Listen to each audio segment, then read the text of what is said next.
So what I'm going to do right now is I'm going to crunch 1,400 years of Islamic history in 5 minutes and make it as exciting as I can possibly make it. Because I hated history when I was a little girl. At this age, I appreciate history.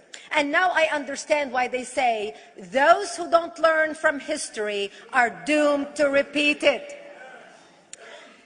In order for you to understand why Western civilization is very different than the Islamic world, you need to understand the history of Islam. When Prophet Muhammad supposedly revealed his revelation from the angel Gabriel that he is supposed to be the last of the prophets in the early 600s, he started preaching in his own city, Mecca. He tried to recruit friends and followers to be able to spread his religion. And he tried for 12 years and failed. And after 12 years, he was only able to recruit his immediate family and friends. So he decided, if I go to Medina, which was the Jewish hub of Arabia, the business hub where the Jews lived, if I go there and preach my religion to them, if they accept me, that will buy me respect and stature between my own people, and they will accept me.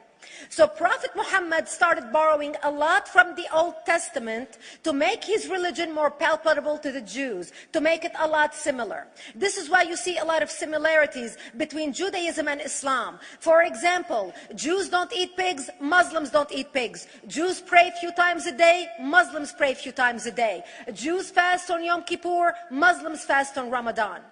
And this is why you started seeing a lot of good writing in the beginning of the Quran when Prophet Muhammad was saying all the good things about the people of the book.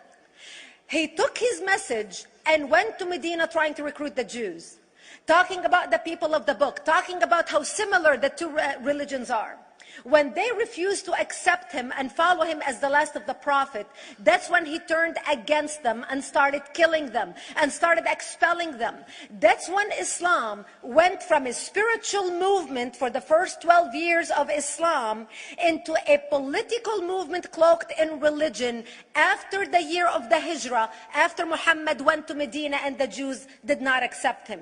He became a military warrior and declared war on them and started expelling them. Jews and Christians became dhimmi, or second-class citizens. They were only allowed to stay alive and not be killed only by paying the jizya or the protection tax. So they had a choice: convert to Islam, or if you want to stay alive, you have to pay the jizya or protection tax, living as dhimmi in the Islamic nation.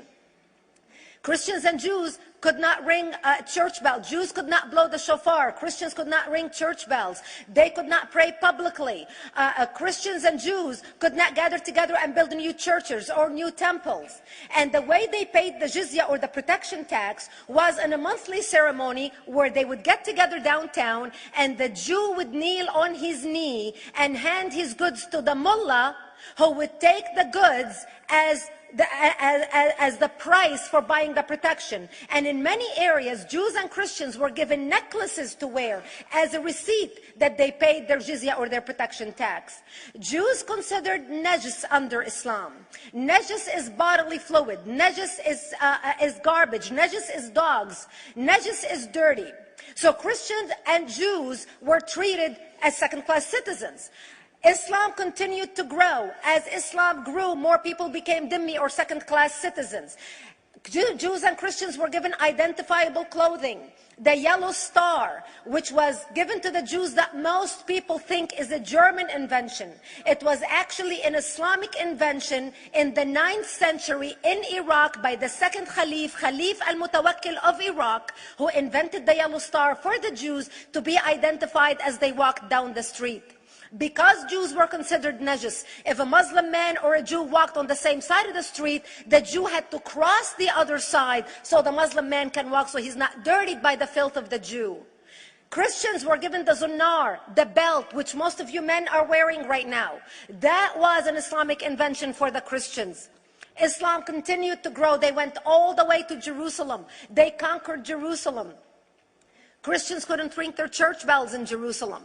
The Pope in Rome in 1090 told the Christians, how could you sit idly by and allow your brethren to suffer like this in the Holy Land? You need to go liberate the Christians. You need to go help the Christians.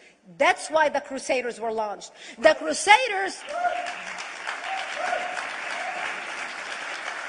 Crusaders were not launched because they just felt like waking up in the morning and going and converting a bunch of Muslims or beheading them. The Crusaders were launched to liberate Jerusalem. And they were able to liberate Jerusalem for less than 100 years before Salah ad-Din al-Ayyubi, Saladin, took it back, and Jerusalem remained under Islamic control until 1967, when the State of Israel liberated Jerusalem, where Christians, Jews, and Muslims could pray under the same sky.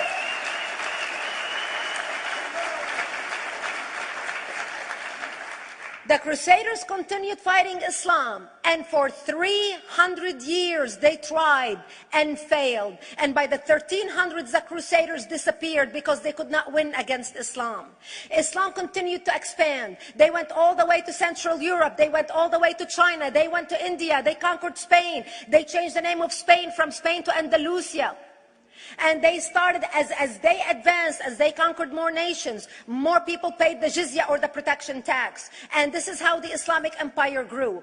It went all the way until they was stopped at the gates of Vienna on 9/11.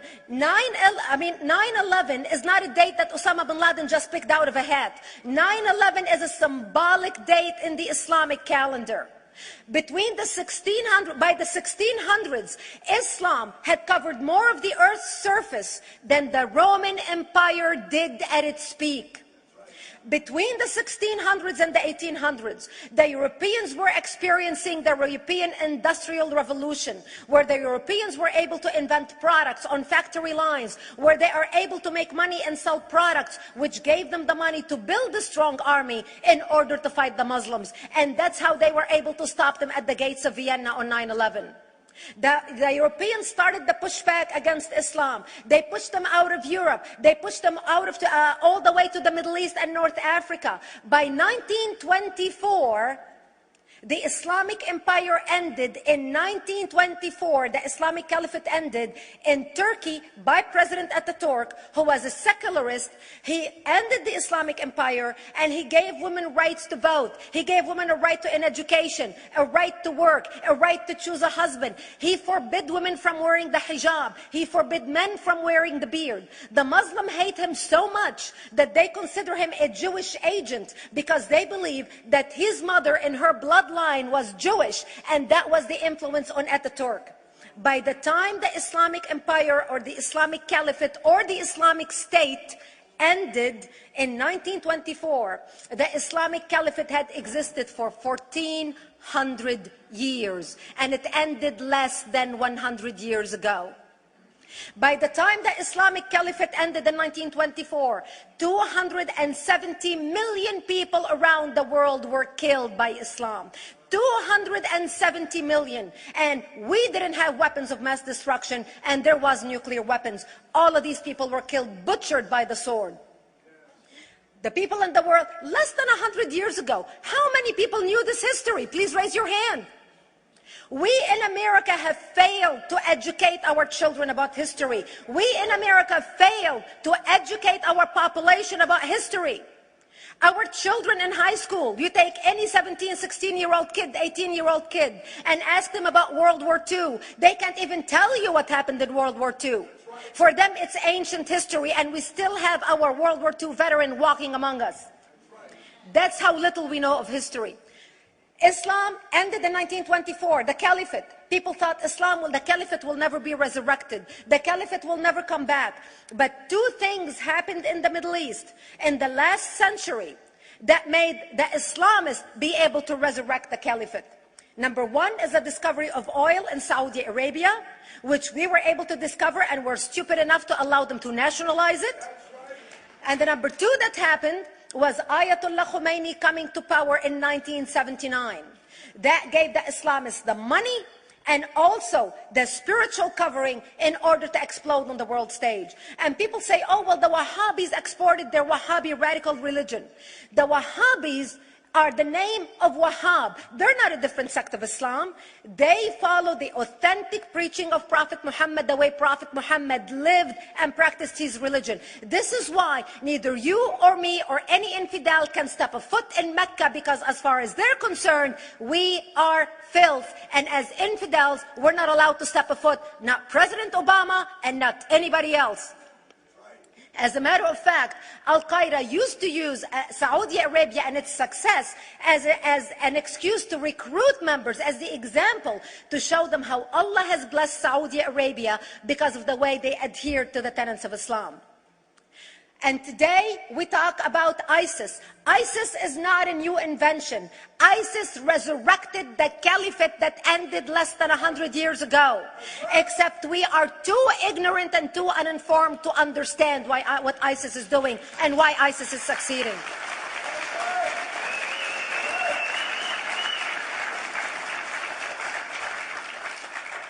Two things you need to understand about Islam and the principles of war in Islam. One is the law of taqiyya, which means lying and deception. It means that a Muslim man can lay his hand on the Quran and swear that he is telling the truth, knowing that he is lying, but also knowing that the Quran will forgive him because he is advancing the cause of Islam. The second thing you need to know about is that the Treaty of Al-Hudaybiyah, which is an Islamic principle of war and a model on how to deceive your enemy when you have to sign peace treaties with your enemy. And it is based on an example by Prophet Muhammad. Prophet Muhammad was attacking the Meccans and their caravans when he was living in Medina. One day he attacked them because this is how he got the goodies. He would attack them, rob them, and spread the goodies among his men. And this is how he was able to recruit, because this is how people made money without working.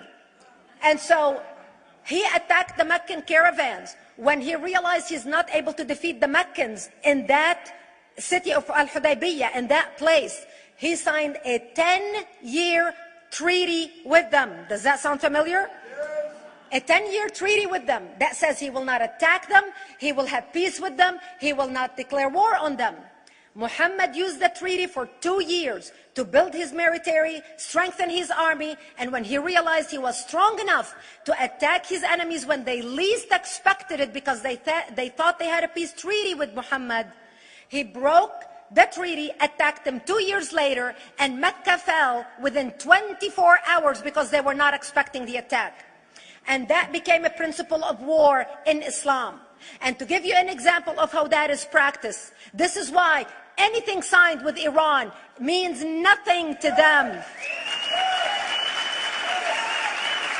And to give you an example of how this law has been put to use in recent history, Yasser Arafat, who's not an Islamist, but he is a Muslim, met with the Israelis and signed the Oslo Accord in 1993. Remember all the handshaking at the lawn of the White House? The Oslo Accord, Yasser Arafat used the peace treaty, the Oslo Accord with Israel, to get Israel to bring him back and give him his territory, finance his military, train his police, and give his police the weapons. Yasser Arafat broke the Oslo Accord 8 years later, didn't even wait 10 years, and declared the second intifada in 2000, and all hell broke loose. He used the same treaty to win and deceive against his enemies and deceive his enemies. When Jordanian press, after Yasser Arafat signed the Oslo Accord with Israel, and Egyptian press would interview Yasser Arafat, and they would say, how could you sign a peace treaty with the devil? How could you sign a peace treaty with the Jews? Yasser Arafat will tell them, remember Hudaybiyah. That's all he would have to say. The whole Muslim world knew exactly what Yasser Arafat was talking about. We in the West and the Jews in Israel, it was over their heads. Nobody understood what Hudaybiyah was referring to. And this is the type of deception that we are dealing with. So when Iran signs a peace treaty with the United States for 10 years, they are using us as useful idiots, as gullible, ignorant people who are signing a peace treaty with the devil in order for Iran to continue her thing.